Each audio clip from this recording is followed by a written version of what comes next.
যে কোনো পরীক্ষায় ভালো রেজাল্ট করার জন্য একটি গুরুত্বপূর্ণ টিপস হলো সেই পরীক্ষার বিগত কয়েক বছরের প্রশ্ন ভালো করে স্টাডি করা। তাই আমি তোমাদের সুবিধার জন্য এই সিরিজটা শুরু করেছি, যেখানে আমি মাধ্যমিকের বিগত কয়েক বছরের সমস্ত বিষয়ের প্রশ্ন উত্তর সহ আলোচনা করছি। আজকে আলোচনা করব মাধ্যমিক 2020 ভূগোল প্রশ্নটা নিয়ে। শেষ পর্যন্ত দেখো, অবশ্যই উপকৃত হবে। প্রথমে বিভাগ কতে ফার্স্ট কোশ্চেন, যে প্রক্রিয়ায় অভিকর্ষের টানে উচ্চভূমির ঢাল বরাবর মাটি ও শিলাস্তর নেমে আসে তাকে কি বলে? উত্তরটা হবে পুঞ্জক্ষয় প্রক্রিয়া। নেক্সট প্রশ্ন, মরু সমপ্রায় ভূমিতে কঠিন শিলা গঠিত কিছু অনুচ্চ পাহাড় অবশিষ্টাংশ ভূমিরূপ হিসাবে থেকে যায় তাকে কি বলে? উত্তরটা হবে ইনসেলবার্জ। পরে কোশ্চেন, অশ্ব অক্ষাংশ অবস্থিত কোথায়? উত্তর হবে উপক্রান্তীয় উচ্চ চাপ বলয়ে। নেক্সট প্রশ্ন, দিন রাতের তাপমাত্রার পার্থক্য সবচেয়ে বেশি দেখা যায় কোথায়? উত্তর হবে উষ্ণ মরু জলবায়ু অঞ্চলে।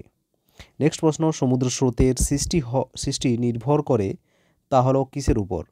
উত্তরটা হবে বায়ু প্রবাহের উপর। পরের প্রশ্ন, কোন স্থানে জোয়ার ও ভাটার প্রকৃত ব্যবধান কত? উত্তর হবে 6 ঘন্টার বেশি। নেক্সট কোশ্চেন, যানবাহনের কার্বন কণা নির্গমন রোধের জন্য ব্যবহার করা হয় কি? উত্তরটা হবে তাড়িতিক অধক্ষেপক। নেক্সট, ভারতের প্রায় মাঝখান দিয়ে যে অক্ষরেখা বিস্তৃত হয়েছে তা হলো কি? কর্কটক্রান্তি রেখা। নেক্সট কোয়েশ্চেন, গোদাবরী ও কৃষ্ণা নদীর বদ্বীপের মাঝে অবস্থিত হ্রদের নাম কি? উত্তর হবে কোলেরু হ্রদ। নেক্সট, ভারতের সর্বাধিক জলসেচ করা হয় কি পদ্ধতিতে? উত্তরটা হবে কূপ ও নলকূপের মাধ্যমে। নেক্সট, ভারতে পশ্চিম ঝঞ্ঝা দেখা যায় কোন সময়ে? উত্তর হবে শীতকালে। নেক্সট, সামুদ্রিক লবণাক্ত বাতাস প্রয়োজন হয় কোন চাষে? এটা হবে ইক্ষু চাষে। নেক্সট, পশ্চিমবঙ্গে পেট্রোকেমিক্যাল শিল্পকেন্দ্র অবস্থিত কোথায়? উত্তর হবে হলদিয়া।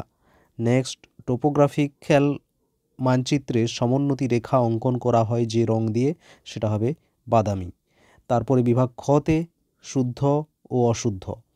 ফার্স্ট আছে ভাগীরথী ও অলকানন্দা নদীর মিলনস্থল হলো দেবপ্রয়াগ, এটা কি হবে? শুদ্ধ।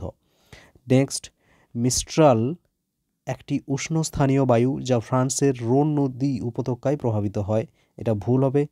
নেক্সট, এল নিনোর বছরগুলিতে ভারতে বন্যার সৃষ্টি হয়, এটাও ভুল। তারপরে সূর্য, চাঁদ ও পৃথিবী সরলরৈখিক অবস্থানকে বলা হয় সিজিগি, এটা ঠিক। নেক্সট, পুনর্নবীকরণের ফলে পুরনো খবরের কাগজকে কাঁচামাল হিসাবে ব্যবহার করে কাগজ উৎপাদন করা যায়, এটা ঠিক। নেক্সট, শিবালিক পর্বতের পাদদেশে নুড়ি পলি বালি গঠিত মৃত্তিকাকে বলা হয় বেট, এটা ভুল হবে। তারপরে আছে উপগ্রহ চিত্র ব্যাখ্যার জন্য কম্পিউটার ব্যবহার আবশ্যিক, এটা একদম ঠিক। তারপরে প্রশ্নতে আছে শূন্যস্থান পূরণ।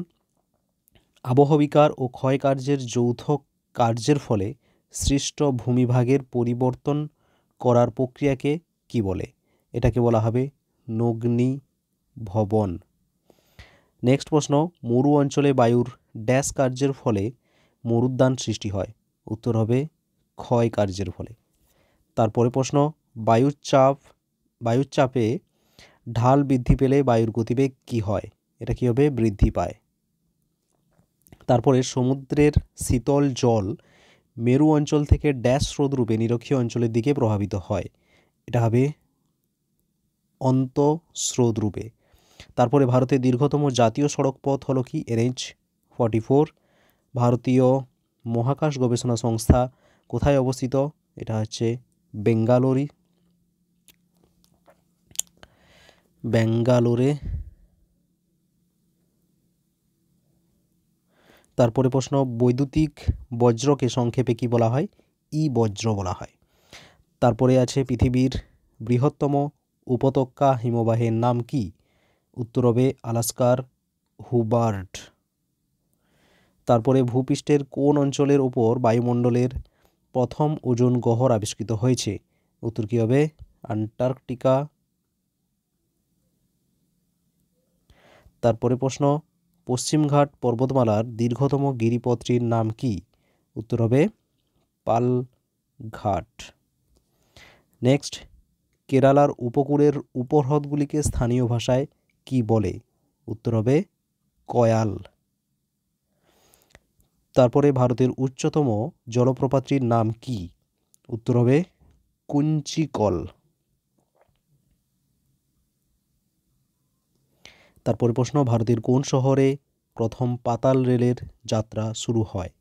উত্তর তো জানো, কলকাতা। তারপর ভারতের সর্বাধিক জনবহুল রাজ্য কোনটি? উত্তর হবে উত্তর প্রদেশ। নেক্সট, উপগ্রহ চিত্র কি রূপে প্রকাশ করা হয়? এটা হবে ডিজিটাল। নেক্সট হচ্ছে বাম দিক ডান দিক আছে। রত্না হচ্ছে কি? রত্না হচ্ছে একটা উচ্চ ফলনশীল ধান বীজ। সরলবর্গীয় অরণ্য কি হবে? এটা পাইন। রেলের বগি নির্মাণ কেন্দ্র হচ্ছে পেরাম্বুর। আর লৌহ আকরিক রপ্তানিকারক বন্দর হলো মর্মাগাঁও। তারপরে বিভাগ গ, ঘ, এই প্রশ্নগুলো তোমরা ভিডিও পজ করে দেখতে পারো। যদি কোনো সমস্যা থাকে তাহলে অবশ্যই কমেন্টে জানাবে। পিডিএফ পাওয়ার জন্য ডেসক্রিপশন চেক করবে, সেখানে থাকবে। আসছি পরের ভিডিওতে। ভালো থেকো, পড়তে থাকো। All the best.